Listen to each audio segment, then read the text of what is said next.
Blog Talk Radio.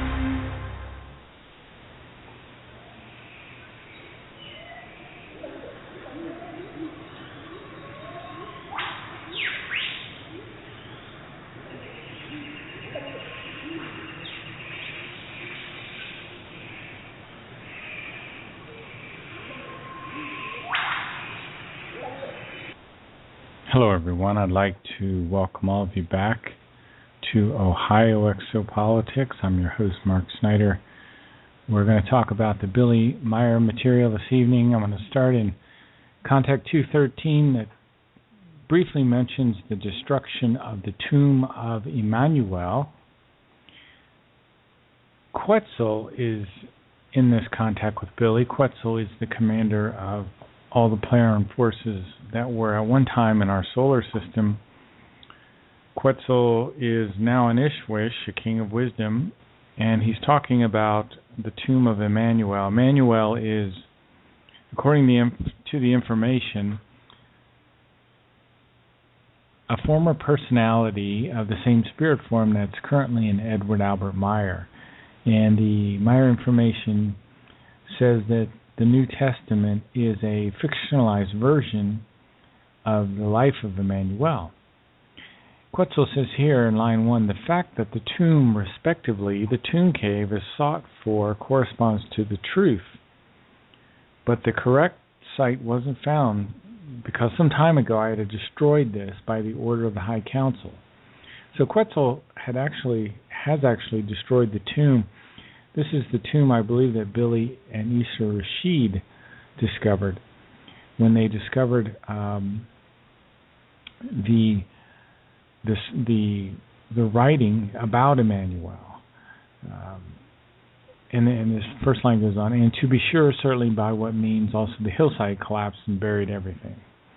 So the whole thing is collapsed. The reason it was destroyed is so it wouldn't have created another Christian monument or shrine. Now the High Council decided that ought to be destroyed. Now who's the High Council? The Supreme or High Council is a group of highly evolved beings in pure spiritual form that reside in the galaxy of Andromeda. The Andromedan High Council also acts as a consultant to the Plejaren Federation. Now the Plejaren are under no obligation to follow any of this advice, but they often choose to do so. Just kind of as a side note, the Andromeda Galaxy is about 2.5 million light years from Earth.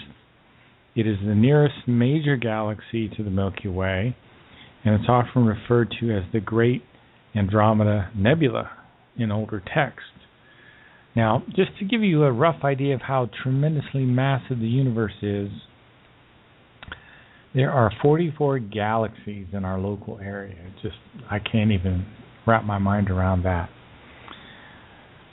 The next section, line 14, I found very interesting. This talks about Billy's wife Calliope, who was going to harm the mission. Line 14, yet this will only happen with difficulty and on difficult detours, which will be due to your wife, who has already worked for some time in secret, as well as in open form against you and your mission, and who regularly carries out traitorous things that cause you and the group members harm and strife.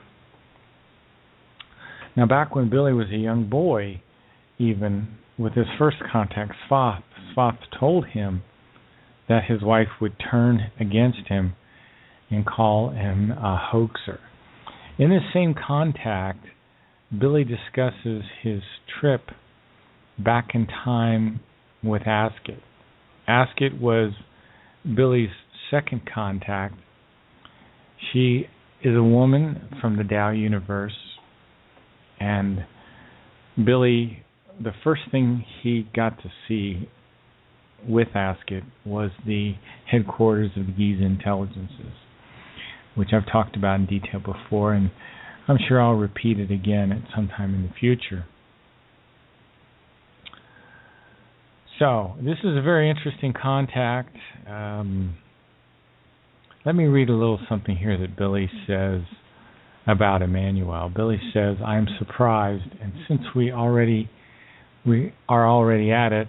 When I was allowed to travel with Askit back to Emmanuel's time and also actually meet him, whereby I could speak with him using the language converter, there he told me his life story, which was very different from what is maintained in the New Testament.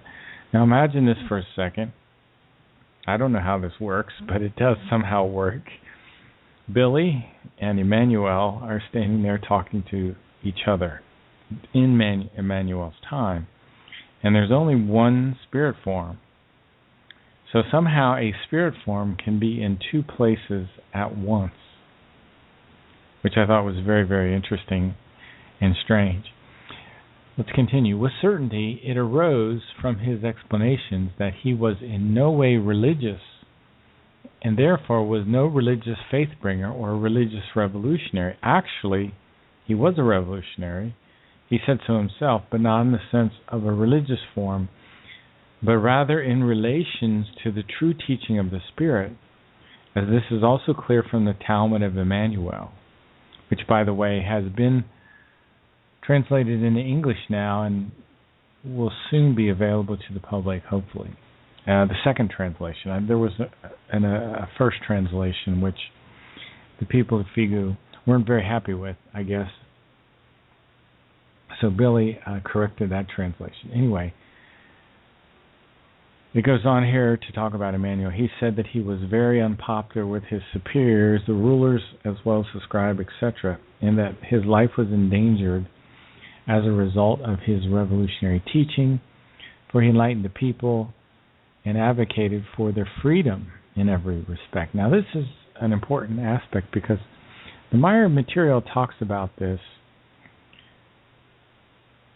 much, that inner freedom, this teaching of the Spirit will give you inner freedom, where religion, as it is today on our world, will put you in a state of kind of a bondage. Let me continue here. He did this in such a way because, on the one hand, this was his mission that he had to fulfill here since ages ago across different personalities, different reincarnation of the spirit form. And on the other hand, because also this was also the desire of his parents. Now, there's something very interesting that this says about Mary and Joseph here. Mary and Joseph did not hold to the old traditional and falsified teachings, which I didn't know. I found that very interesting. Also, I could learn from Emmanuel when I asked him about it, the story of the carpenter's son is not correct. For the foster father Joseph had not been a simple carpenter, but rather the owner of a small carpentry company, I guess, with various workers who fulfilled orders for him. Joseph had already learned the craft as a carpenter from the ground up with his father, who had already originally placed ship carpentry. They were doing some kind of ship carpentry. Thus, Joseph and Mary, as well as Emmanuel and his brothers and sisters, hadn't been common people, but according to Emmanuel, they would enjoy a degree of prosperity, which also allowed it that Father Joseph and Mother Mary, as well as other children, could learn to read and write. So Emmanuel could read and write, which was unusual during that time. Thus, Joseph was an independent craftsman with his own business, so to speak, and just as independent were also Emmanuel's brothers, who pursued their own crafts. And as Emmanuel said, he too was very independent and autonomous, and he was an expert of reading and writing, and he earned his living through the spreading of spiritual teaching, for which he received donations, which he did not administer himself. However, rather he let those be administered by his disciples. And it goes on to talk about, Billy talks about the life of Emmanuel, talks about the crucifixion, etc.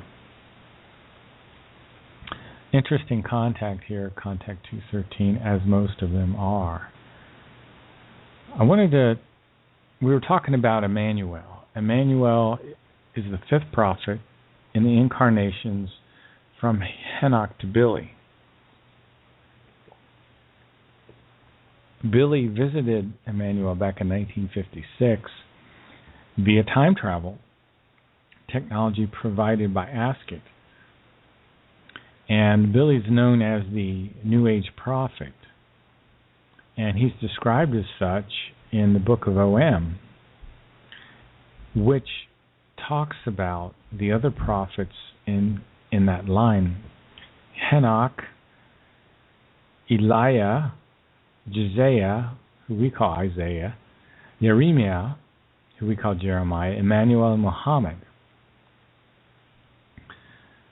Mohammed was one of the prophets in the line of Nokodeman, and he's credited by Figo as having created the Islamic religious cult, which was designed to restrain other existing cults. And the Maya information here refers to Christianity as being a bloodthirsty cult. Maybe not so much in our time, but certainly in the past. The teaching of Muhammad has been distorted and falsified, and now it is an evil and wrong cult. And there's a link, and maybe I'll put this in the chat room, to a page on the Future of Mankind site called Those Who Lie About Contacts.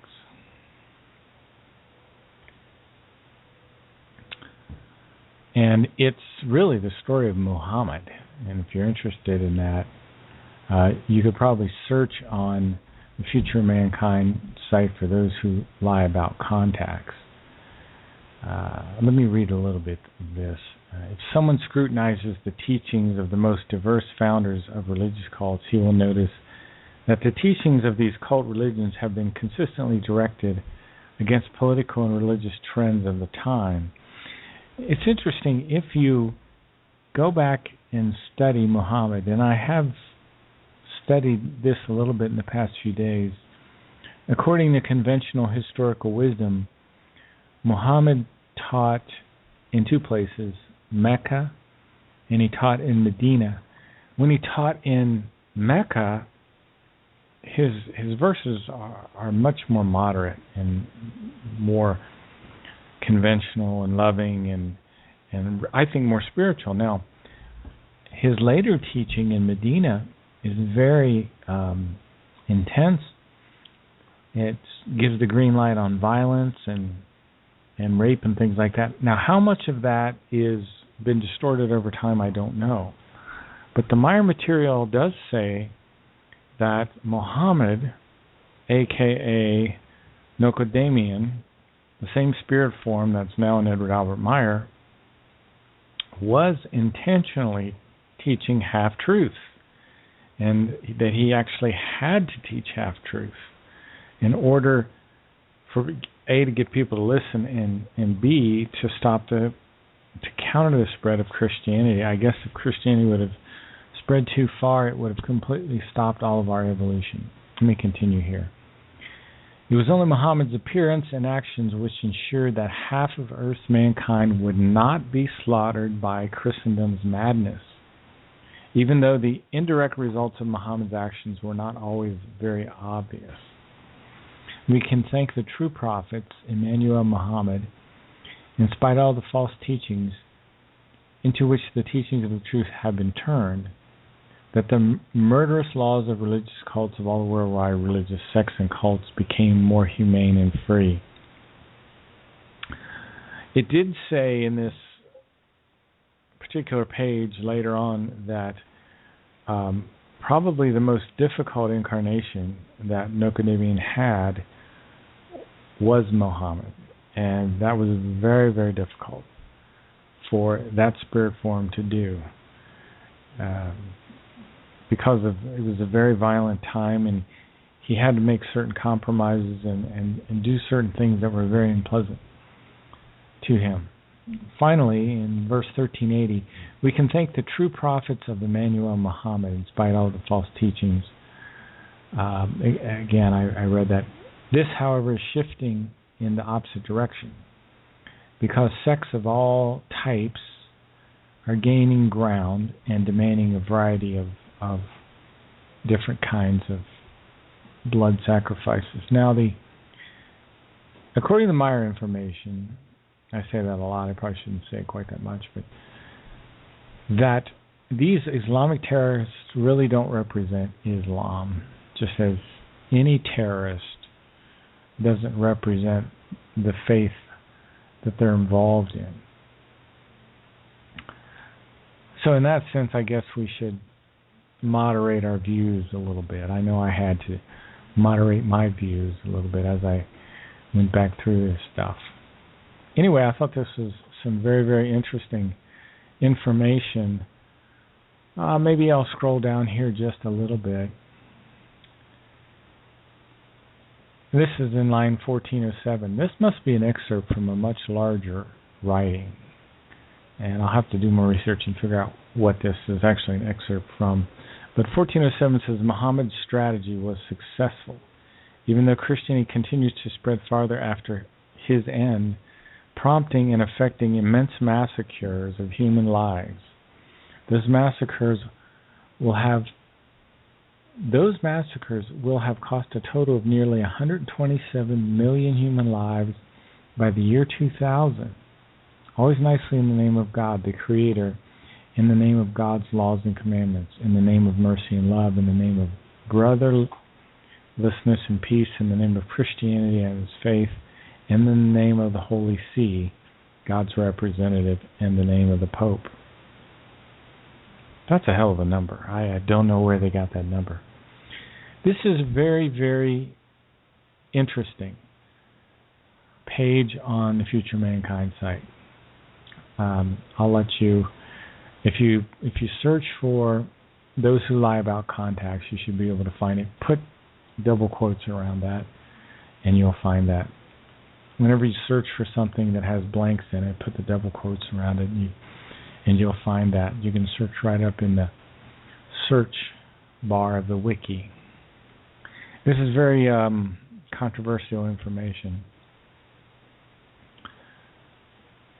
for all of us, I suppose. I wanted to talk a little bit this evening about the storage bank archives. Now, in our universe, there are storage banks of general spiritual teaching that are called the strudel.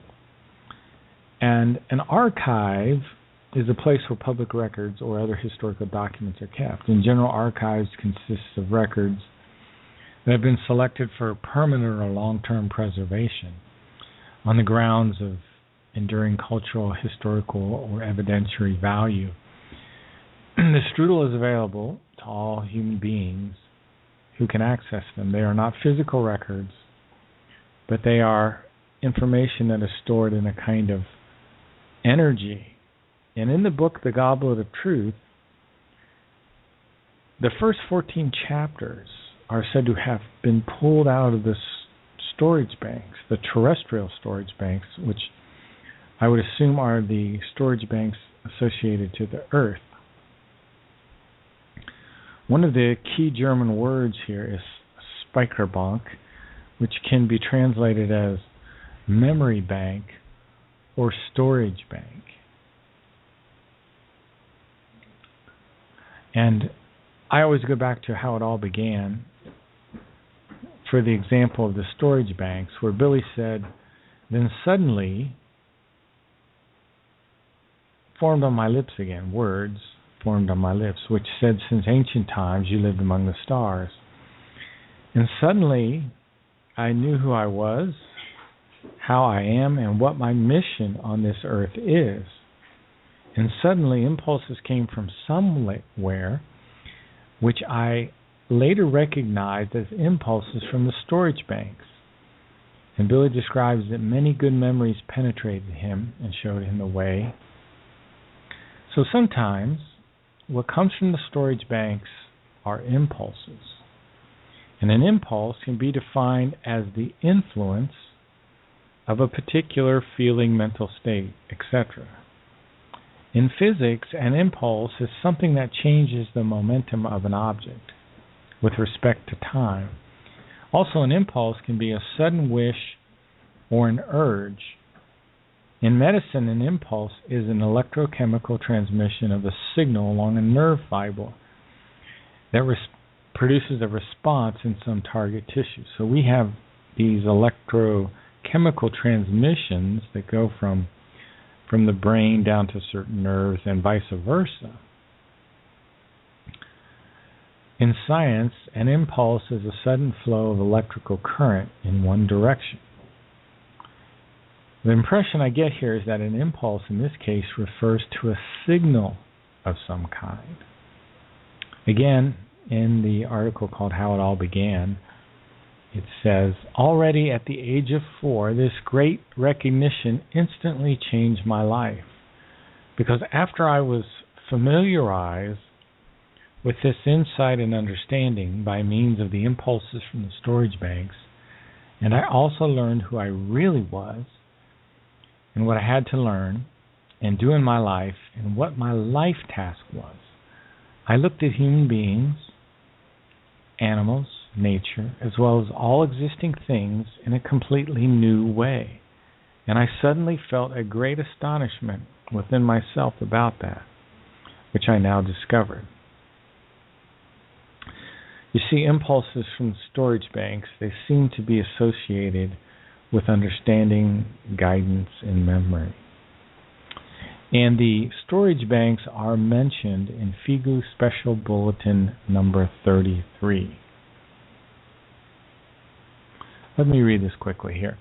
It says, it's a long-known fact, which was already known since ancient times, that the peace meditation in large groups positively affects a great deal of things. And what happens during the peace meditation is that there is something of an ancient language that's stored in our subconscious of all humans. And these are coming into our subconscious via impulses from the storage banks. So there's something during the peace meditation that wakes up something in our subconscious, something about an ancient language. So information on the storage banks is present in the subconscious of all humans. It later mentions in that bulletin that the subconscious of humans can receive impulses from the storage banks during the peace meditation. A related subject that I want to bring up now deals with Billy receiving information from the Arahat Atharasata level, which is discussed in Svath's explanation, which I always quote it from. Notice that in the communication with Arahat Atharasata, it's only one-sided, in that Billy is only receiving information. Let me read this here. Therefore, also practice spiritual telepathy, in which, along with many other things, I will also instruct you. Because the level of Arahat Atharasata can only connect with you in this manner, whereby, however, this will only be one-sided, and thus you will receive only that which is instructive. So Svath is telling Billy he will in the future get these messages from the Arahat Atharasata level, which is a pure spiritual level. It's the first pure spiritual plane. Now, one thing that Quetzal discusses with Billy in Contact 228 is something called the Srut, or the Srutan. It's the highest spiritual teaching, whereby the highest spiritual teaching is also a secret teaching, which is available only to one, a Srut.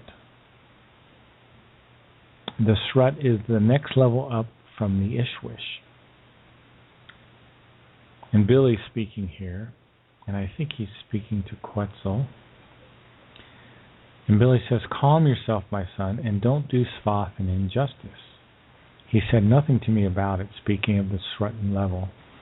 Besides, you've just now advised me that you yourself, indeed also Ptah and Semyase, have also evolved into the first grade of the Srut plane. Otherwise, you would have no knowledge of this level of evolution and of the manifesting transmission out of the spiritual teaching storage block. The Banstrut is the highest level of evolution that a human consciousness can achieve. It is higher than that of a Strut or an Iswish. So what is wisdom? The German word Weisheit means wisdom. Wisdom is the ability to think and act using understanding, common sense, insight. Understanding is a part of wisdom. There is a noted computer scientist that says that wisdom is a kind of data compression. He's written an essay called The Limits of Reason. A man, I think you would pronounce his name Gregory Chatton. He argues that understanding something means being able to figure out a simple set of rules that explains it. So the essence of wisdom seems to be able to grasp something and explain it in simple terms.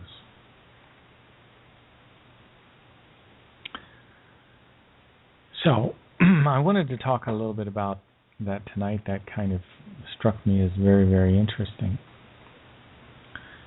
And I want to pick back up here. We talked a little bit about Islam and ISIS. And we've talked a little bit about this before. I'm going to play a clip that talks about the House of Islam versus the House of War. And that's the way, according to some anyway, that's the way Islam kind of looks at us, that we live in what's called the House of War. All the people that do not follow Islam. I don't know if all Islamics follow the Quran verbatim, but those that do probably most likely have these points of view. Let's go here. Islam's view of the world. Mankind is divided into two irreconcilable camps: the territory of Islam, Dar al-Islam, and the territory of war, Dar al-Harb. All lands under Islamic control are considered Dar al-Islam, where Islamic law reigns. Those lands beyond Islamic control are Dar al-Harb, the territory of war, essentially the rest of the world.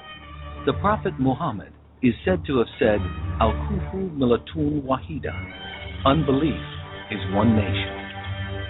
In the Islamic view, all of mankind will one day accept Islam or submit to its rule. Inshallah, Islam همه کجا رو فتح کرد؟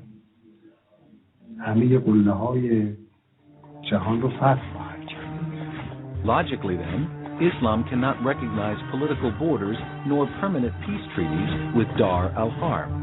Therefore, according to Ibn Taymiyyah, a 14th century Muslim jurist, any act of war against Dar al-Harb is morally justified, legal, and exempt from any ethical judgment.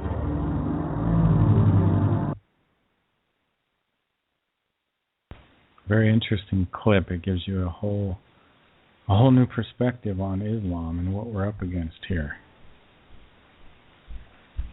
Now again, terrorists do not necessarily represent Islam per se, all of Islam. I think it's important to kind of emphasize that. It's one thing that I learned when I was going through this, and one thing that became clear to me over time.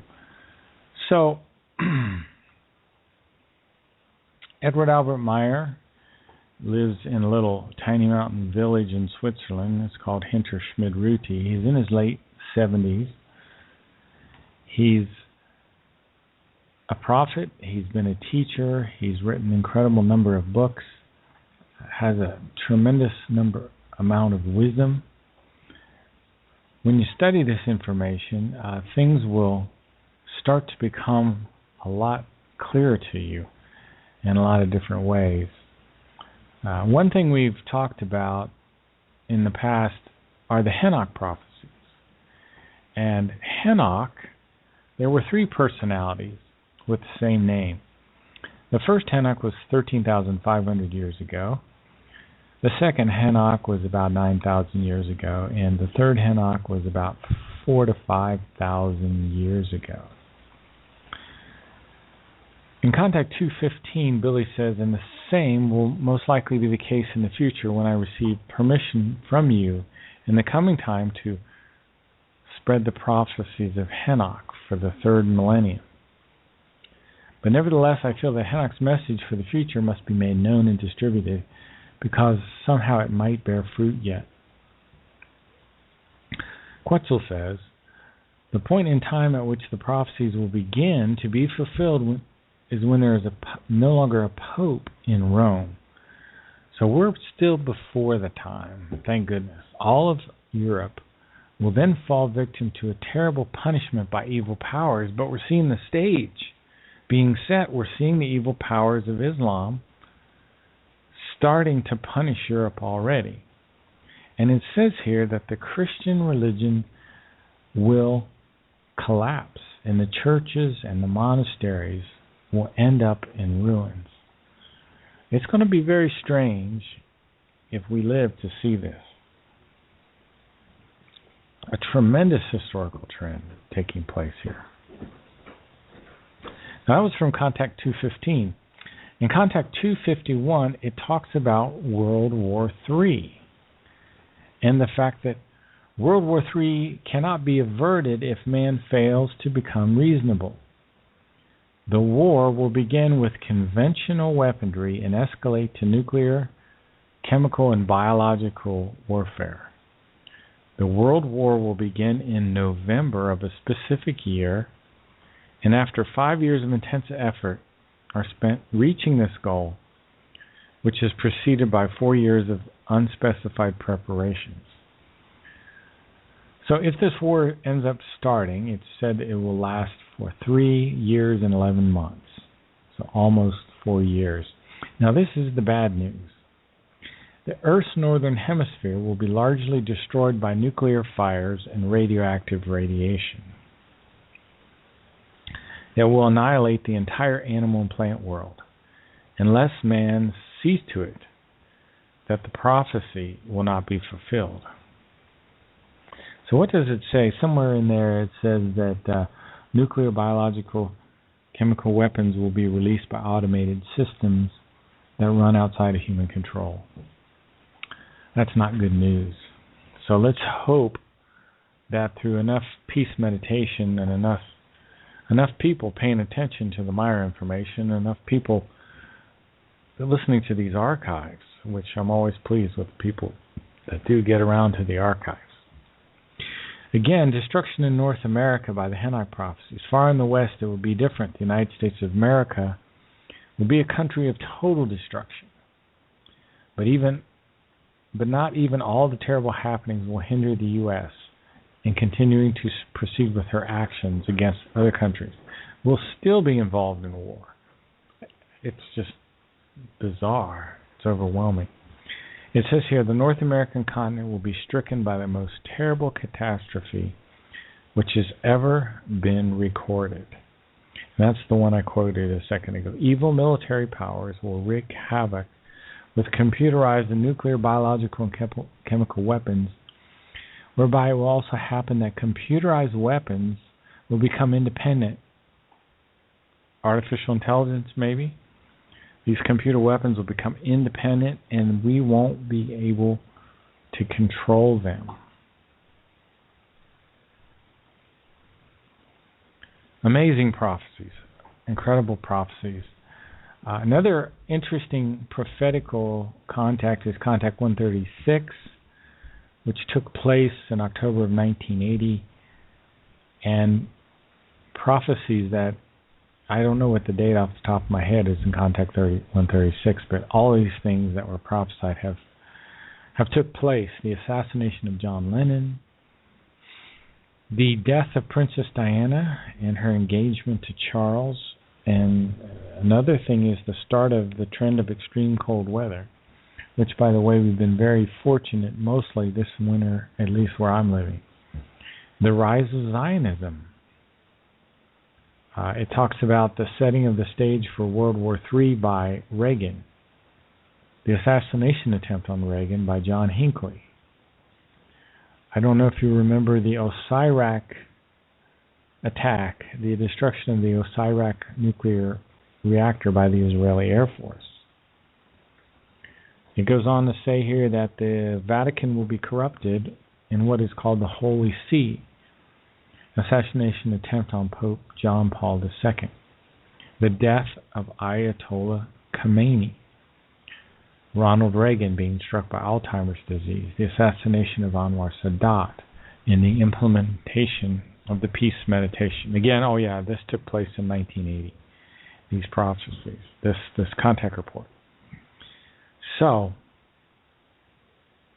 sobering information. The Meyer material is extremely sobering information. A little overwhelming at times. I want to talk a little bit about the prophet, the spirit form of Edward Albert Meyer. It's referred to as Nocodamian. That was evidently the name of the first incarnation, the first material consciousness, the first material incarnation of the spirit form.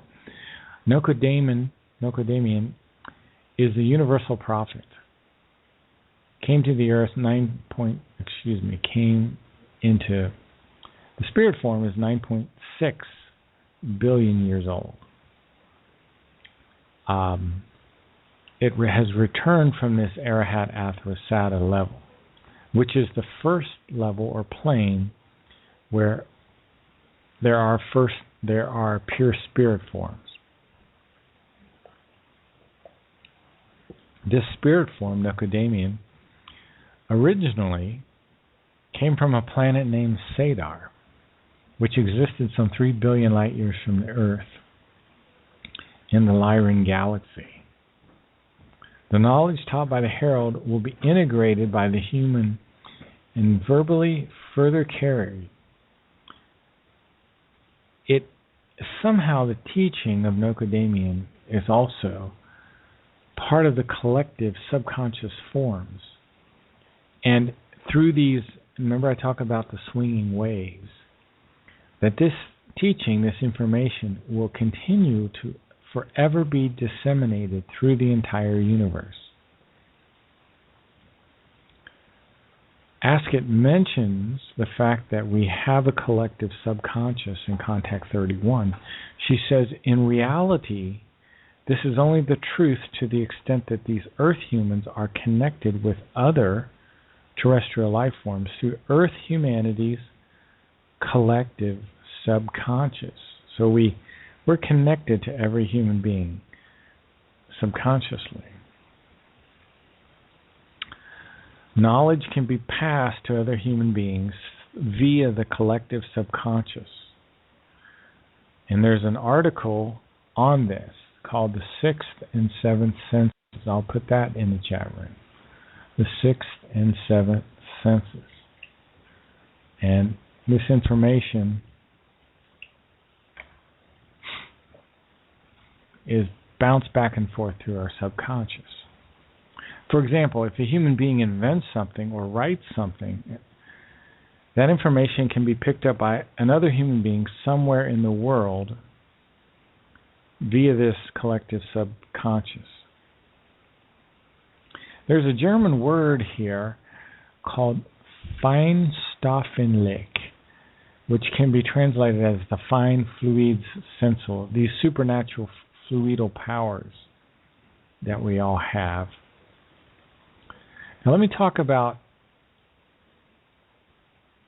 another Henoch that I didn't even mention earlier, which came into existence about 389,000 years ago. This is mentioned in Contact 228. So let me read this.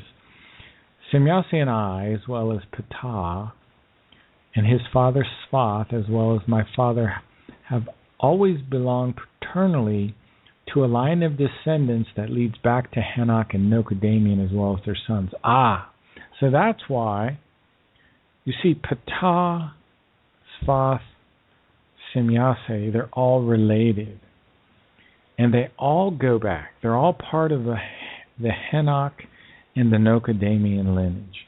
So this is kind of a family affair here on Earth. Thank goodness we've got some help. So Henoch, this Henoch, which actually I guess would be the fourth Henoch, the name, it means the wise man of time, the initiate.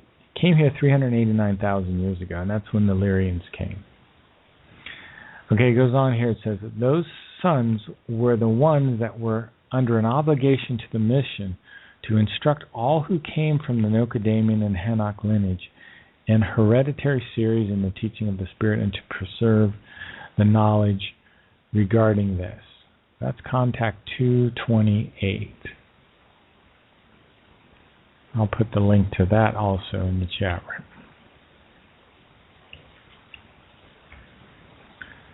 Contact 228. Okay. Let me... In Contact 228, Billy and Quetzal are discussing the reasons for the assignment of the current Plejaren leadership to the mission and Billy's attainment of the Shrut level. Another thing that Billy and Ptah discuss are the alleged Anunnaki, which, let me read a little here about what Quetzal says. However, that which emerges from old texts regarding the Anunnaki and the planet Nibiru is based on mythological facts as well as beliefs, misguidance, and erroneous assumptions. The Anunnaki beings were a pure imagination of the Earth humans who, full of fantasy and according to their beliefs, fabricated the Anunnaki people from the planet Nibiru. As the giant shape in the sky appeared, which truly did not deal with an actual planet, rather it concerned an uncommonly big comet. Remember the Destroyer comet. So, planet Nibiru is in fact the Destroyer comet. Really, there's no planet Nibiru. There's only the Destroyer comet, and it used to come into our system on a regular cycle of 3,600 years. Very interesting here. And they're also talking about the planet Malona. If you remember, in the ancient past, and this is very sad, I think, in the ancient past there were actually 3 planets in our solar system that could support life. Really support life, because there were human beings on all 3 of these planets, Mars, Malona, and the Earth. That means there was all of the flora and fauna necessary to support human life on 3 planets in our solar system. Can you imagine how much more advanced we would be with interaction from other humans on these other worlds in our solar system? But that was not to be because of the lack of spiritual growth of these people. The people on Malona destroyed their own planet, and Mars was eventually wiped pretty much clear of life because of certain natural occurrences like this Destroyer comet. It will be great at one time when we know about, in more detail, about this true history that the Maya material tells us about. Now we've talked about Pluto and some of the discussions about Pluto. Recently, they've discovered that there's water on Pluto, that there's a blue sky on Pluto, that there's ice, of course, on Pluto, which is truly amazing. Well, according to my information, there are smaller planets far outside the orbit of Pluto. In fact, there's an Earth-sized planet outside the orbit of Pluto called the planet Cathine, which, with very great speed at a great distance, follows its orbit around the Sun. And let me tell people, this is Contact 228, if you want to take a look at this yourself. There's a planet outside the orbit of Pluto. It's an Earth-sized planet called Cathine. This is something, as far as I know, they haven't discovered yet. Its period of orbit around the Sun is so big that seen from the Earth, it remains constantly hidden from the Sun. This is just fascinating material. I recommend this contact. It talks also in detail about the destroyer comet, about the Arahat Athrasata level, more about Nocadamian spirit form. The Maya material is just truly amazing, and discusses the strut level a little bit more. Now, so Billy, Svath, Ptah, Semyase are in the same line of people. You can think of them as family. They're in the same line that goes from Nocadamian to Henok, and also to Semyasa, not Semyasi, but Semyasa, who's talked about in Contact Report 9. And Semyasa came to the Earth about 13,000 years ago. No, excuse me.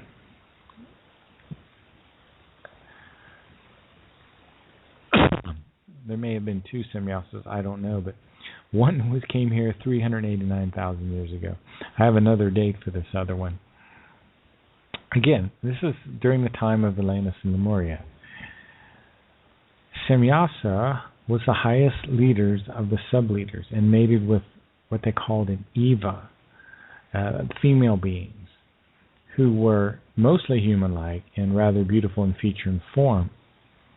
And Semyasa was one of the leaders of these 200 leaders and sub-leaders who worked under Eris. If you remember the Ishwish Eris, Eris the barbarian conquered Hyperborea, this very warm, beautiful place to the north, really around the North Pole area, where it was an eternal summer, where there were fruit trees. It was just a glorious place. Evidently, our Earth, I think, was covered with a firmament at that time, and it wasn't tilted in its axis, I don't believe. So we had a tremendous climate, and the most desirable place on Earth evidently was Hyperborea. So Eris conquered Hyperborea. One of his leaders was Semyasa. Semyasa mated with one of these human women. They must have been a little different than modern humans. And the offspring became Adam. Adam, which it was a word meaning earth human being. Now, Adam was like 16 feet tall. This particular Adam, and a blonde hair. So you can tell how our history has been changed in many different ways.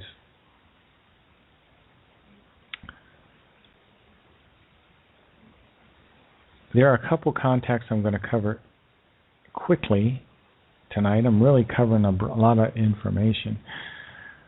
One is Contact 155, which has a little blurb in it that talks about love destiny.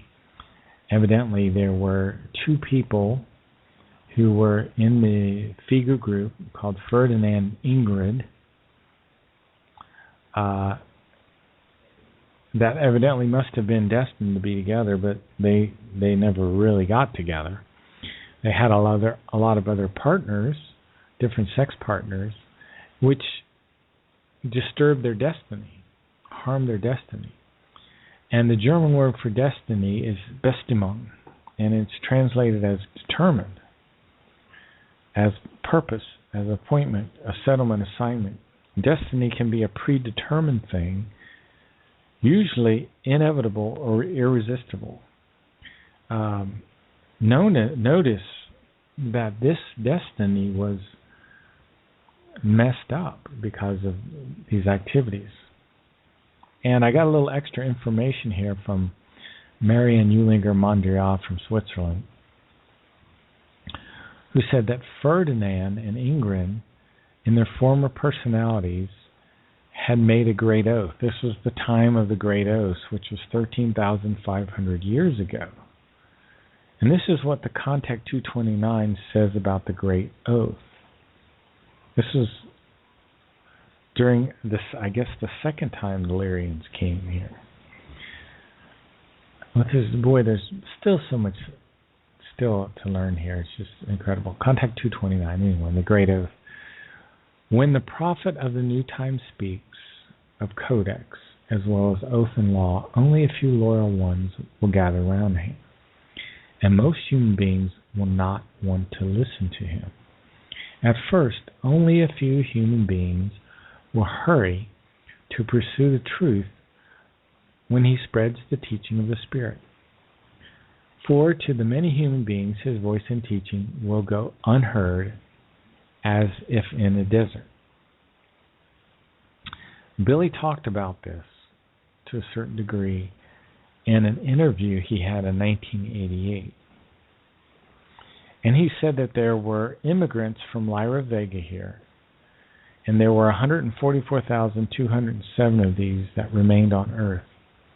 In due course, every one of these died, only to be later reincarnated into human bodies on Earth, however, without any memory of their former lives. This is true for all human life forms. Now, there's an age of recognition that we eventually get to when we're at the fifth stage of evolution, which is after some millions of years. Anyway, nevertheless, all these fallibles who had come to Earth were unified by an Ishwish and were taught all required creative laws and commandments and other guidelines. This union led the fallibles, in particular the 144,000 ringleaders, to declare their willingness to make amends in later incarnations for previously induced damages. Simultaneously, they drew up a codex for themselves and all the followers, which provided the severest punishments for them who do not strive to make amends for the past mistakes. I wonder when they get these punishments. The codex was to be valid for all future times until the day of reparations was completed. Now, I remember talking via email to Marianne about this, and evidently she was, according to my information, one of the people involved in this codex, although she's not officially a member of FIGU. She works with them. She chose to be not a member for her own personal reasons. I think she prefers to study on her own. Anyway, it says here, the Codex, with its purpose of fulfilling the missions of reparations, is in effect to this day and will continue into the future. Now, that was back in 1988.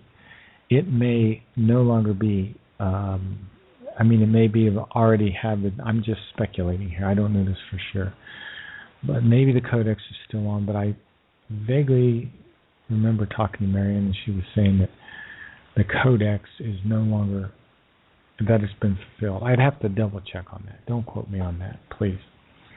But anyway, fascinating stuff in the Maya material. It just keeps coming on and on and on. I think I'll close. We've only got about 6 minutes on the stream. I really enjoyed this show tonight. I hope all of you that will listen to this archive will. I appreciate Eve very much in the chat room this evening. And I have an interesting show out on, if you Google Ohio Exopolitics, you'll eventually make it to the website, exopoliticsohio.us, and there are buttons there for archives, where you can listen to both these blog talk shows and to the shows on freedomslips.com. So Google Ohio Exopolitics, and you'll find these shows, and keep studying so these negative prophecies are not fulfilled. It's been a pleasure. Talk to you soon. Have a good evening.